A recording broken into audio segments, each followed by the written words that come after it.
జీవితం మొత్తం ఇట్లా సింగిల్ గా ఉండిపోతాను, నేను ఒక సన్యాసిగా అయిపోతాను. ఇలాంటి పెళ్లి అనే సమాజం నాకు వద్దు. ఈ కాలం అమ్మాయిలకి ఏంటంటే పెళ్లి చేసుకునే ఉద్దేశం ఉంటే ముందుగానే చెప్పాలి, మాకు నీతో లైఫ్ టైం నడిచే ఉండాలి అని ముందుగానే చెప్పాలి. ఉద్దేశం లేనప్పుడు పెళ్లి చేసుకోకూడదు. పెళ్లి చేసుకుని మాలాంటి మగవాళ్ళ జీవితాలతో మీరు ఆడుకోవద్దు. పెళ్లి అవ్వలేదు బ్రో, పెళ్లి అవ్వలేదు కాబట్టి చెప్తున్నాను. ఇప్పుడు పెళ్లి చేసుకోవాలనే ఆలోచన ఉంది, కానీ ఈ ఒక్క సిచ్యువేషన్ చూసి నేను పెళ్లి చేసుకోకూడదని పారిపోదని నేను ఫిక్స్ అయిపోయి దూరం వచ్చా.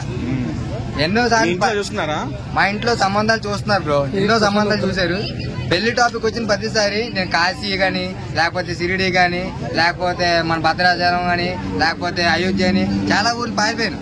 ఇప్పుడు ఇంకే ఊరు పారిపోతే తెలియక ఆఖరికి హైదరాబాద్ వచ్చి ఇక్కడ ఉన్నాను. ఇక్కడ ఉన్నట్టు మా ఇంట్లో తెలిస్తే ఏ టైంలో వచ్చి నన్ను తీసుకెళ్లి పెళ్లి చేస్తాను భయంతో నేను ఎవరికి తెలియకుండా ఫోన్ కూడా యూజ్ చేయకుండా ఉన్నాను.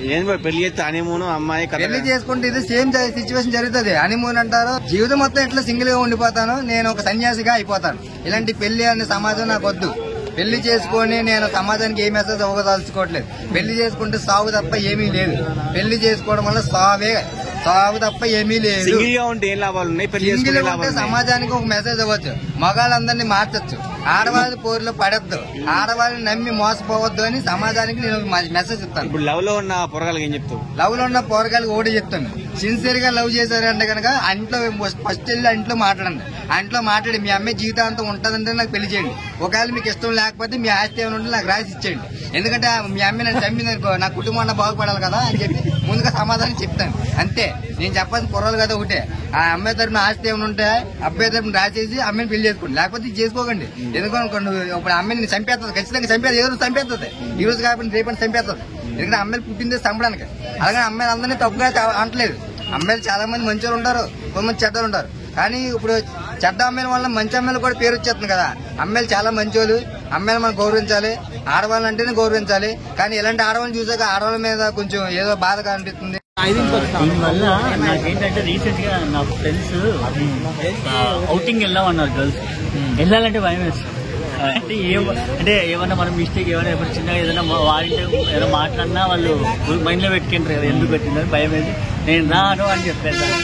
అండ్ ఫస్ట్ ఆఫ్ ఆల్ పెళ్లి ఇష్టం లేకపోతే డైరెక్ట్గా ఇంట్లో వాళ్ళకి చెప్పి వీళ్ళు ఎవరినే పెళ్లి చేసుకోవచ్చు. అనవసరంగా విడి జీవితం నాకు సరే నువ్వు వాడిని చంపావు ఏమైనా హ్యాపీనా, నువ్వు జైలు పోతావు వాడు జైలు పోతావు, ఏం లాభం చేసుకొని ఇంకా దానివల్ల ఏంటి అంత ఇల్లీగల్ మీకు రిలేషన్షిప్ ఉన్నప్పుడు వాళ్ళు ఎవరు ఉన్నప్పుడు పెళ్లి చేసుకుని అని మనం వరకు తీసుకెళ్ళండి. ఫస్ట్ ఆఫ్ ఆల్ ఒకటి చెప్పనా, చట్టం ఆడవాళ్ళని ఏం చేయదు. ఒకటి అడుగుతా, మహిళా సంఘాలు ఏమైపోయాయి? అబ్బాయి ఏదైనా చేశాడనేసరికి ఓ మహిళా సంఘాలన్నీ వస్తున్నారు కదండి. మరి మీ మహిళ ఇలా చేసింది మరి దీనికి ఏమంటారు? మీ మహిళా సంఘాలు సమాధానం ఏం చెప్తారు? అంటే అబ్బాయిలకి న్యాయం జరగదు అసలు. అంటే అబ్బాయిలని అంటే మేము ఇట్లా మమ్మల్ని తొక్కేస్తూనే ఉంటారా? ఏదో చిన్న జరిగేసరికి మహిళా సంఘాలు కానీ పోలీసులు కానీ కేసు పెట్టేసి ఉరి శిక్ష చేశారని లాగపోతారు. మళ్ళీ వీళ్ళకి ఏమైంది? ఒకటే ఒకటి వీళ్ళు మారాలంటే అక్కడే స్పాట్లో ఎంకౌంటర్ చేసుకోవాలంటే అప్పుడు వీళ్ళు మారుతారు. ఇంకోసారి ఏమైనా టచ్ చేయాలన్నా మమ్మల్ని చంపేస్తారనే ధైర్యంగా భయపడిపోతున్నారు. ఆ చట్టం తీసుకురావాలి. ఏమంటే రీసెంట్గా ఇదే కాదు, చాలా ప్రీవియస్ గా చాలా మర్డర్స్ జరిగాయి. ఏంటి వీళ్ళకి చట్టం అంటే భయం లేదా, పోలీసులు అంటే భయం లేదా? ఏం చేస్తారు? అదే చెప్తున్నా కదా, చట్టం ఆడవాళ్ళని ఏం చేయదని వాళ్ళకి. అంటే ఏముంది, ఆ ప్లేస్ లో వాళ్ళ తమ్ముడును ఎవరినో బట్రాన్ని చేసి పంపిస్తారు. ఇప్పుడు చేపించినట్టు ఈ అమ్మాయి, కానీ పేరు ఎవరికి? Boy friend. బట్రాయింది వారే కదా, అందుకు ఎవరో సపోర్ట్ గా పెట్టుకుంటారు. మరి ఈ మధ్య అరేంజ్ మ్యారేజ్ అంటే భయం అవుతుంది, పెళ్లి చేసుకోవాలని ఆలోచిస్తున్నారు అబ్బాయి.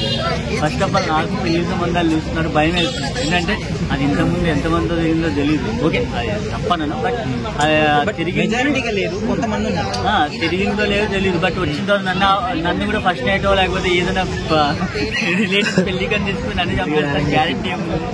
అందుకే మొత్తమ్మ నీ ఫస్ట్ నైట్ లో నీతో పెళ్ళే